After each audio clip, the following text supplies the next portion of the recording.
स्वागत है आपका। यूपी लाइव देख रहे हैं आप। शुरुआत करेंगे बड़ी खबर के साथ, जहां यूपी के दौरे पर रक्षा मंत्री राजनाथ सिंह विभिन्न कार्यक्रमों में उन्होंने शिरकत बताई करनी है। पीजी कॉलेज में पूर्व मुख्यमंत्री चंद्रभानु गुप्ता की मूर्ति का वो अनावरण करेंगे। साथ ही चंद्रभानु गुप्ता के नाम पर डाक टिकट भी जारी करेंगे राजनाथ सिंह। बड़ी खबर है ये, रक्षा मंत्री के दौरे से जुड़ी हुई। रक्षा मंत्री क्योंकि यूपी के दौरे पर है और रक्षा मंत्री आज पूर्व सीएम चंद्रभानु गुप्ता के नाम पर एक डाक टिकट भी जारी करेंगे। तो बड़ी जानकारी है इस वक्त की। लखनऊ से सांसद हैं राजनाथ सिंह और वो इस वक्त यूपी के दौरे पर हैं। आज उनके कई कार्यक्रम बताए जा रहे हैं। पीजी कॉलेज में पूर्व मुख्यमंत्री चंद्रभानु गुप्ता की मूर्ति का अनावरण भी करना है उनको। चंद्रभानु गुप्ता के नाम पर डाक टिकट भी जारी करना है राजनाथ सिंह को। तो यूपी दौरे पर रक्षा मंत्री राजनाथ सिंह।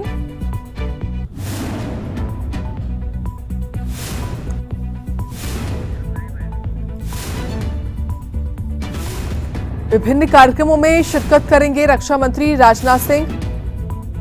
पीजी कॉलेज में पूर्व मुख्यमंत्री चंद्रभानु गुप्ता की मूर्ति का अनावरण करेंगे।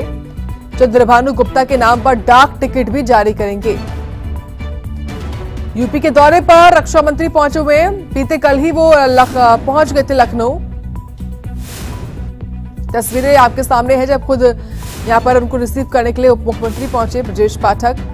आज उनके विभिन्न कार्यक्रमों में शिरकत करने का जो जानकारी है वो मिल रही है कि आज वो विभिन्न कार्यक्रमों में, कई सारे कार्यक्रमों में शिरकत करेंगे। पूर्व सीएम चंद्रभानु गुप्ता के नाम पर डाक टिकट भी जारी करेंगे रक्षा मंत्री। विवेक कश्यप हमारे संवाददाता इस खबर पर जुड़ गए हैं और अधिक जानकारी देने के लिए। विवेक, आपके पास क्या खबर है? रक्षा मंत्री के आज कौन कौन से कार्यक्रम रहने वाले हैं? जी बिल्कुल, आपको बता दें कि आज देश के रक्षा मंत्री राजनाथ सिंह का दूसरा दिन है लखनऊ में और वो सांसद भी है लखनऊ से। आपको बता दें कि 11:30 बजे राजाजीपुरम में व्यापारी नेता संदीप बंसल और उनके ऐशबाग विद्यासागर गुप्ता आवास पर जाएंगे और उसके बाद 12 बजे नेशनल पीजी कॉलेज जाएंगे, जो कि पूर्व मुख्यमंत्री चंद्रभानु गुप्ता की पीजी कॉलेज के आप टिकट जारी करेंगे और साथ ही और उसके बाद 1 बजे लखनऊ एयरपोर्ट पहुंचेंगे। तो कहीं ना कहीं दो कार्यक्रम है, क्योंकि कल कई कार्यक्रम राजनाथ सिंह के, रक्षा मंत्री राजनाथ सिंह के थे और आज 2 कार्यक्रम है, जिसके बाद वो आज दिल्ली रवाना हो जाएंगे। उससे पहले कहीं ना कहीं बीजेपी के कई बड़े पदाधिकारियों से भी मुलाकात करेंगे और साथ ही कल देर रात भी कई बीजेपी के कार्यकर्ताओं से मिले थे वो, क्योंकि ऐसे में 2 दिवसीय दौरे पर थे और आज उनका आखिरी दिन है और जिसके बाद वो शाम को दिल्ली के लिए रवाना हो जाएंगे। लेकिन उससे पहले जो उनके 2 कार्यक्रम है वो जरूर उसमें शिरकत करेंगे और उसमें कहीं ना कहीं उसको लेकर तमाम जो तैयारियां हैं वो पूरी कर ली गई हैं, कि national PG college Chandrabhanu Gupta ji का है और ऐसे में उनके नाम का आज टिकट डाक भी जारी करेंगे। जी ठीक है विवेक, लेकिन आप सियासी मायने भी समझाइए। आज रक्षा मंत्री की तरफ से पूर्व मुख्यमंत्री चंद्रभानु गुप्ता की मूर्ति का अनावरण करना और उनके नाम पर डाक टिकट करना, इसके क्या सियासी मायने निकाले जा सकते हैं? आज जी बिल्कुल कह सकते हैं, क्योंकि ऐसे में तमाम जो राजनीतिक पार्टियां हैं वो कहीं ना कहीं जरूर रक्षा मंत्री जी से कनेक्ट रहती हैं। ऐसे में चाहे क्योंकि लंबे समय के बाद आज कल पहुंचे थे वो देश के रक्षा मंत्री राजनाथ सिंह लखनऊ, और तो कहीं ना कहीं उनके जो तमाम जो कार्यक्रम थे वो पहले से ही उनका तैयार कर लिया गया था और साथ ही आज जो चंद्रभानु गुप्ता जी की मूर्ति का अनावरण है वो जरूर करेंगे और साथ ही जो टिकट जारी करेंगे वो कहीं ना कहीं पहल होगी उत्तर प्रदेश में टिकट की, डाक टिकट की। अब देखने वाली बात होगी जो ये डाक टिकट जारी होगा वो कितने रुपए का जारी होगा। ऐसे में जो सियासी एंगल है वो जरूर होगा, क्योंकि कहीं ना कहीं जो राजनीतिक पार्टियां हैं वो जरूर इस पर सवाल निशान खड़े करेंगे और साथ ही जो विपक्ष है ये जरूर इसको मुद्दा बनाने की कोशिश करेगा। लेकिन जो कार्यक्रम है वो अपना पूरा कार्यक्रम तय कर लिया गया और साथ ही उसको लेकर जो तमाम जो सुरक्षा है वो भी नेशनल पीजी में तैयार कर दिया गया है, जिससे कि किसी प्रकार की कोई दुर्घटना ना हो और जो कार्यक्रम है वो समय पर हो सके। जी विवेक, क्या केवल डाक टिकट जारी करना और मूर्ति का अनावरण करना ये 2 ही कार्यक्रम है अभी? आज जी बिल्कुल, आज पहले व्यापारी मंडी सदी बंसल से मिलेंगे और जिसके बाद मूर्ति का अनावरण करेंगे और डाक टिकट जारी करेंगे, जिसके बाद वो दिल्ली के लिए रवाना हो जाएंगे। जी चलिए, बहुत धन्यवाद विवेक जानकारी देने के लिए हमको इस खबर के बारे में। रक्षा मंत्री राजनाथ सिंह ने लखनऊ दौरे के दौरान भारतीय सेना की तारीफ की और ऑपरेशन सिंदूर को मां काली के आशीर्वाद से जोड़ा। उन्होंने कहा कि भारतीय सेना ने पाकिस्तान के 9 आतंकवादी ठिकानों को तहस नहस कर दिया, जिसमें महिला सैनिकों और पायलटों ने अहम भूमिका निभाई थी। रिपोर्ट देखिए।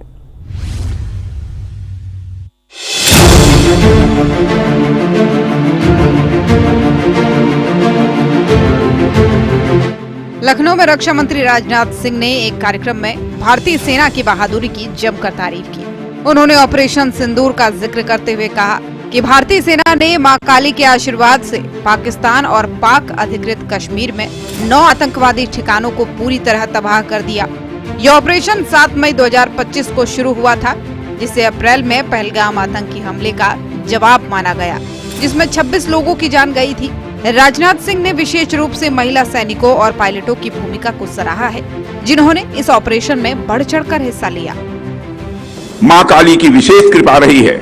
अभी ऑपरेशन सिंदूर के दौरान भी भारतीय सेनाओं ने अपने अद्भुत शौर्य, वीरता और पराक्रम का परिचय देते हुए पाकिस्तान पर मौजूद 9 आतंकवादी ठिकानों का सफाया करने में पूरी तरह से कामयाबी हासिल की है। पूरी तरह से आतंकवादी ठिकानों को तहस नहस कर दिया है। इस ऑपरेशन में महिला सैनिकों और पायलटों ने बढ़ चढ़कर भाग लिया था। केवल पुरुष सैनिक ही नहीं, बल्कि महिला सैनिकों ने भी बढ़ चढ़कर भाग लिया था और मां काली के एक स्वरूप से दुश्मनों के उन्होंने छक्के छुड़ा दिए थे। 1999 में इन्हीं दिनों कारगिल की पहाड़ियों पर भारत और पाकिस्तान के बीच एक सैन्य संघर्ष चल रहा था। पाकिस्तान ने भारत की धरती पर कब्जा करने की भरपूर कोशिश की थी। उस समय देश के प्रधानमंत्री और इसी लखनऊ महानगर के जनप्रतिनिधि सांसद अटल बिहारी वाजपेयी जी हुआ करते थे। अटल जी के नेतृत्व में भारत ने संकल्प लिया कि भारत के एक एक इंच जमीन खाली कराई जाएगी और खाली कराकर ही उन्होंने दम लिया। ऐसे हमारे नेता श्रद्धेय अटल बिहारी वाजपेयी जी थे। आप संयोग देखिए कि भारतीय सेना की जिस रेजिमेंट में कैप्टन मनोज पांडे अपनी सेवाएं दे रहे थे, उनका नाम है गोरखा राइफल्स। उस रेजिमेंट का जय घोष है, जय महाकाली आयो गुरखाली, जय महाकाली आयो गुरखाली, उसका जय घोष है। और इसी देश में वीरता की प्रेरणा शक्ति है महाकाली। इस साल कारगिल युद्ध की 21वीं वर्षगांठ मनाई जा रही है और इस मौके पर हमें कैप्टन मनोज पांडे समेत सभी वीरों को याद करना चाहिए, जिन्होंने मां भारती के लिए अपना सर्वस्व बलिदान कर दिया। लखनऊ में रक्षा मंत्री राजनाथ सिंह ने ऑपरेशन सिंदूर को मां काली के आशीर्वाद से जोड़कर भारतीय सेना की ताकत और महिला सैनिकों के योगदान को दुनिया के सामने रखा। ये ऑपरेशन भारत के आतंकवाद के खिलाफ जीरो टॉलरेंस नीति का प्रतीक है। ब्यूरो रिपोर्ट, सूर्या समाचार। और वही सीएम योगी ने लखनऊ में अपने सरकारी आवास पर आर्थिक सलाहकार समूह के साथ एक महत्वपूर्ण बैठक की और इस बैठक में प्रदेश की आर्थिक प्रगति और $1 ट्रिलियन की अर्थव्यवस्था के लक्ष्य पर भी चर्चा की।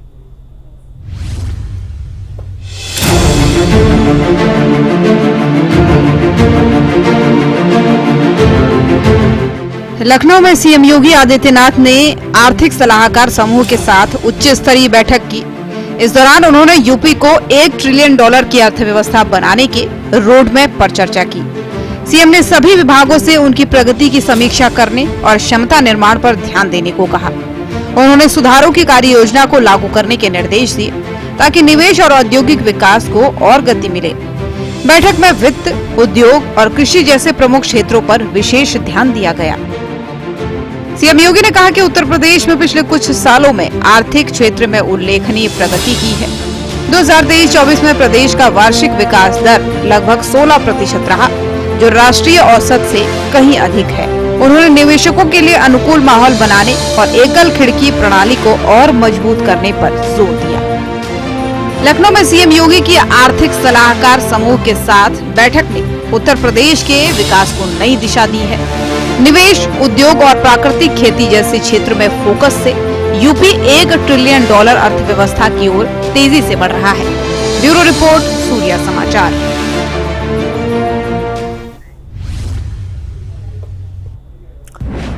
और फिर सीएम योगी ने भारत में पशु नस्लों में विकास पर एक कार्यशाला का उद्घाटन किया। इस दौरान उन्होंने राष्ट्रीय गौशालाओं और प्राकृतिक खेती से जोड़ने पर जोर दिया और रासायनिक खादों और कीटनाशकों के अत्यधिक उपयोग से होने वाली बीमारियों, खासकर कैंसर पर चिंता भी जताई है। रिपोर्ट देखिए।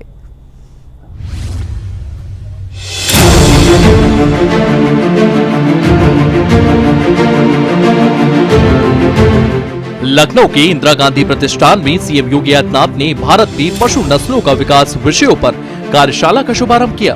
इस दौरान उन्होंने कहा है कि राष्ट्रीय गौशाला को प्राकृतिक खेती से जोड़कर न केवल पशु कल्याण को बढ़ावा दिया जा सकता है, बल्कि ग्रामीण अर्थव्यवस्था को भी मजबूत किया जा सकता है। इसी तरफ इन निराश्रित गो आश्रय स्थलों को नेचुरल फार्मिंग के साथ भी हम जोड़ सके। नेचुरल फार्मिंग आज की वर्तमान परिस्थिति में आप देख रहे होंगे, केमिकल, फर्टिलाइजर और पेस्टिसाइड का अत्यधिक उपयोग आज तमाम प्रकार की नई बीमारियों को जन्म दे रहा है। कैंसर एक चुनौती है हम सबके सामने, किडनी फेलियर, लीवर खराब होना, ये सब क्या बताता है कि हमने अत्यधिक मात्रा में केमिकल और फर्टिलाइजर का उपयोग किया है, पेस्टिसाइड्स का उपयोग किया है। उसके दुष्परिणाम हम सबके सामने हैं। उस समस्या का समाधान का रास्ता भी हम सबको मिलकर करना होगा और प्राकृतिक जीवन जीने के लिए प्राकृतिक खेती भी उतनी ही महत्वपूर्ण है। और वो प्राकृतिक खेती गौ आधारित खेती ही है और भारतीय नस्ल का गोवंश उसमें बड़ी भूमिका का निर्वहन कर सकता है। 27 जनपद उत्तर प्रदेश के ऐसे हैं जो मां गंगा के तटवर्ती क्षेत्र में स्थित हैं। प्रधानमंत्री मोदी जी ने नमामि गंगे परियोजना के माध्यम से देव नदी गंगा को एक नया जीवन दान दिया है। अपने जीवन की जो महत्वपूर्ण पूंजी थी, 100 करोड़ से अधिक रुपया जो उन्हें विभिन्न संस्थाओं के द्वारा सम्मान स्वरूप उपलब्ध कराया गया था, वो पूरी की पूरी राशि उन्होंने नमामि गंगे परियोजना को उपलब्ध करवाई। और आज परिणाम क्या है कि अविरल और निर्मल गंगा के माध्यम से हम लोग देव नदी गंगा को पुनर्जीवित कर लिए हैं। तो हमारा भी तो कोई दायित्व था। हम जो केमिकल फर्टिलाइजर या पेस्टिसाइड खेतों में डालते हैं, क्या वो खेत तक ही सीमित रहता है? क्या बरसात में जब बह के जाता है तो नदियों को भी प्रदूषित करता है, जल को भी प्रदूषित करता है। और फिर जब उसी जल का सेवन हम लोग करते हैं तो उसका कहीं ना कहीं दुष्प्रभाव, जो एक कीड़े को मार सकती हो जो दवा, तो मनुष्य खाएगा क्या? मनुष्य उससे जीवित रहेगा क्या?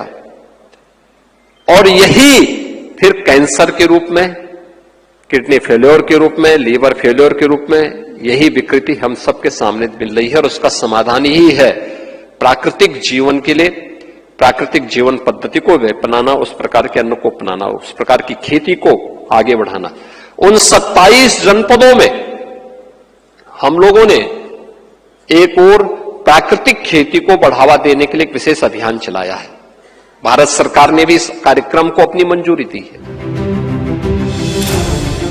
सीएम योगी ने कार्यशाला में कहा कि गौशालाओं को आत्मनिर्भर बनाने के लिए गाय के गोबर और मूत्र के बने उत्पाद जैसे प्राकृतिक खाद, कीटनाशक और पेंट को बढ़ावा देना चाहिए। उन्होंने बताया है कि उत्तर प्रदेश में 7,717 गौशालाओं में 12.5 लाख गायों को संरक्षित किया जा रहा है।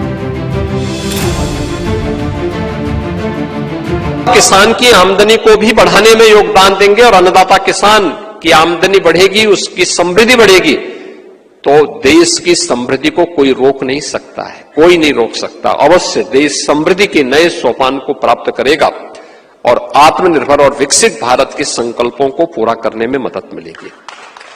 प्रदेश में इस दिशा में और भी प्रयास हुए हैं। जैसे लैंडलॉक्ड स्टेट में उत्तर प्रदेश मत्स्य उत्पादन में आज अग्रणी राज्यों में है। आज से 10 वर्ष पहले इसकी कल्पना भी नहीं की जा सकती थी, लेकिन आज उत्तर प्रदेश ने तेजी से इसमें छलांग लगाई है। इससे पहले सीएम योगी ने साहिब गुरु तेग बहादुर महाराज की 350वीं शहीद वर्ष को समर्पित तेज बहादुर संदेश यात्रा में भाग लिया। इस दौरान सीएम योगी ने पुष्पांजलि अर्पित की। कुछ धर्मांतरण की बातें सामने आई हैं। हम सरकार के स्तर पर तो कार्रवाई कर रहे हैं, आप भी इसमें थोड़ा सजग होइए। और यहां की टीम गई और घर वापसी के बड़े कार्यक्रम को उन्होंने वहां पर आगे बढ़ाया। आपने देखा होगा किस प्रकार की साजिशें हो रही हैं। अभी बलरामपुर में एक बड़ी कार्रवाई को हम लोगों ने आगे बढ़ाया है, आपने देखा होगा, उसने रेट तय किए थे। यानी कैसे धर्मांतरण के कार्यक्रम को आगे बढ़ाना है,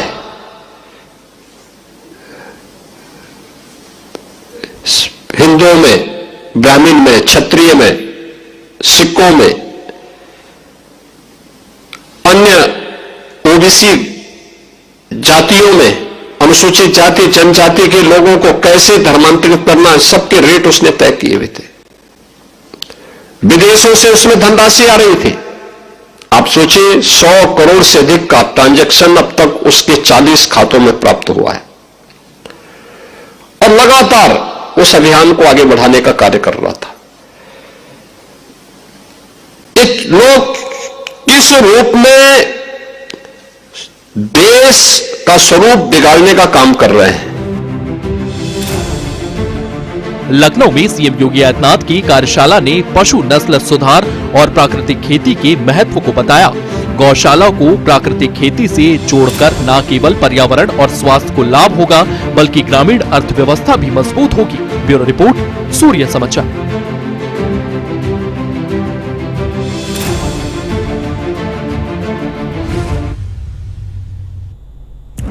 और अब खबर गाजियाबाद से आ रही है, जहां एक बार फिर से थूक जिहाद का मामला सामने आया है। जूस की दुकान के संचालक पर जूस में थूक मिलाने का आरोप है। लोगों ने पुलिस को इस बारे में बताया, सूचना दी। मौके पर पुलिस पहुंची। पुलिस ने 2 युवक गिरफ्तार भी किए। मामले को लेकर लोनी के विधायक नंदकिशोर गुर्जर भी मौके पर पहुंचे। आरोपियों के खिलाफ सख्त कार्रवाई की बात उनकी ओर से कही गई है। ये बड़ी खबर इस वक्त की, किस तरीके से थूक जिहाद का मामला सामने आया है और फिलहाल पुलिस ने इस पूरे मामले में 2 आरोपी गिरफ्तार भी कर लिए हैं और कार्रवाई की बात कही गई है पुलिस की ओर से। मौके पर पहुंचे विधायक ने खुद इस मामले को लेकर कार्रवाई की बात कही है। तो बता दें आपको, जूस की दुकान पर थूक जो है वो मिलाया गया था इनकी ओर से। गाजियाबाद में थूक जिहाद का मामला कोई पहला नहीं है, इससे पहले भी कई मामले सामने आ चुके हैं। और अब हाल ही में कैसे एक जूस की दुकान वाले ने जूस में थूक मिलाया। जब लोगों ने देखा तो तुरंत पुलिस को बताया। मौके पर लोग भी इकट्ठा हो गए काफी और लोगों ने उन दोनों ही जूस वालों को पकड़ा। इसके बाद पुलिस को भी सौंपा। पुलिस ने गिरफ्तार कर लिया है और कार्रवाई की बात की है। खुद वहां के विधायक जो है, स्थानीय विधायक लोनी के नंदकिशोर गुर्जर, वो भी मौके पर पहुंचे और उन्होंने आरोपियों के खिलाफ सख्त कार्रवाई की अपील की है पुलिस से। पुलिस ने भी कार्रवाई की बात कही है। ये पूरा मामला कैसे एक ट्रेंड सा देखने को मिल रहा है थूक जिहाद का। और इसी खबर के साथ यूपी लाइव में इतना ही। आप देखते रहें सूर्या समाचार।